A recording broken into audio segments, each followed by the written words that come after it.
45 లక్షల ఎకరాలకు నీళ్లు ఇచ్చిండు. పంజాబ్ను హర్యానాను దాటిపోయి తెలంగాణ ఇలా దేశానికి బువ్వ పెట్టే స్థాయికి వచ్చిందంటే కేసీఆర్ నచ్చింది కాబట్టి ప్రాజెక్టు. కేసీఆర్ అప్పు చేసిండు, 45,000 చెరువులు బాగు చేసిండు మిషన్ కాకతీయాల. కేసీఆర్ అప్పు చేసిండు, 15 లక్షల మంది ఆడపిల్లల పెళ్లిళ్ళు చేసిండు. కేసీఆర్ అప్పు చేసిండు, 15 లక్షల మంది ఆడ కూతురులకు కేసీఆర్ కిట్లు ఇచ్చిండు. కేసీఆర్ అప్పు చేసిండు, 200 పెన్షన్ 2,000 చేసిండు.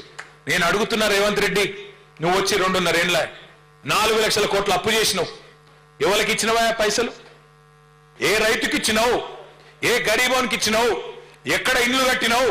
ఏం చేసినావు? మహిళలకు 2,500 ఇస్తాను, ఇచ్చినవా? ముసలులకు 4,000 పెన్షన్లు ఇస్తాను, ఇచ్చినవా? పిల్లగాళ్ళకు 2 లక్షల ఉద్యోగాలు ఇస్తాను, ఇచ్చినవా? 4,000 నిరుద్యోగ భృతి ఇస్తా అన్నాడు, ఇచ్చిండా? స్కూటీలు ఇస్తా అన్నాడు, ఇచ్చిండా? స్కూటీలు లేవు, లూటీ మాత్రం జోర్దార్ నడుస్తున్నది. రైతు బంధు లేదు, రాహుల్ బంధు మాత్రం మంచిగా నడుస్తున్నది.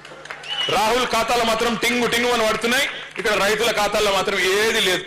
యూరియా ఇచ్చే ముఖం లేదు, యూరియా ఇచ్చే తెలివి లేదు ఈ సన్నాసికి. ఈయనంట రైతు డిస్కౌంట్ పెడతాడంట. రైతుకు కరెంట్ ఇచ్చే తెలివి లేదు, యూరియా ఇచ్చే తెలివి లేదు, రైతు బంద్ వేసే ముఖం లేదు, రైతు కనీసం పండించిన పంట కొనే తెలివి కూడా లేదు నీకు. నువ్వంట రైతు డిస్కౌంట్ పెడతా అంటే ఎవడు నమ్ముతాడు స్వామి నిన్ను? రేవంత్ రెడ్డి మాటలు ఎట్లున్నాయంటే రైతుల గురించి, నేతి బీరకాయలో నెయ్యి ఎంత ఉంటుందో రేవంత్ రెడ్డికి రైతుల మీద గంతే ప్రేమ ఉన్నది. మైసూర్ పాకులో మైసూర్ ఎంత ఉంటుందో రేవంత్ రెడ్డి రైతు డిస్కంలో రైతు గంతే ఉన్నాడు. అది రైతు డిస్కం కాదు, రైతు మెడకు ఉరిబెట్టే డిస్కాము, రైతును సంపేసే డిస్కాం తప్ప ఇంకొకటి కానే కాదు. ఇక్కడ ఉన్న మీరు కూడా చాలా మంది రైతు బిడ్డలే ఉంటారు. అందుకే చెప్తున్నా, మీరు పట్నపోళ్ళైనా మీకు కూడా రైతులతోనే అంటూ సొంటూ ఉంటది. అందుకే చెప్తా ఉన్నా. ఇంకొక మాట కూడా నేను మీకు విజ్ఞప్తి చేస్తా ఉన్నా. సరే, రాజకీయం కైలాసం ఆటోస్ ఉంటుంది. అప్పుడప్పుడు మనం ఎంత మంచిగా పనిచేసినా పెద్ద బాంబు మింగేస్తుంది. పెద్ద బాంబు మింగితే ఏమైతుంది? మళ్ళీ మొదటికెళ్ళి మొదలు పెట్టాలి. ఆడినా లేదా మీరు? కైలాసం ఆట ఎప్పుడన్నా ఆడిరా లేదా? ఆడిరా? అట్లా అప్పుడప్పుడు అవుతుంది. మీరు హైదరాబాద్ వాళ్ళు మంచిగానే ఓటేసారు, కానీ ఊర్లల్లో పాపం నమ్మినరు.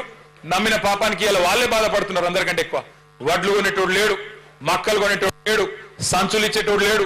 వీళ్ళకు ధాన్యం సంచుల మీద లేదు, ఢిల్లీకి పంపే ధనం సంచుల మీద మాత్రం బాగా మోజున్నది రేవంత్ రెడ్డి గారికి. ఆడికి మాత్రం మంచిగా పోతున్నాయి సంచులు, ఇక్కడ మాత్రం సంచులు లేవు.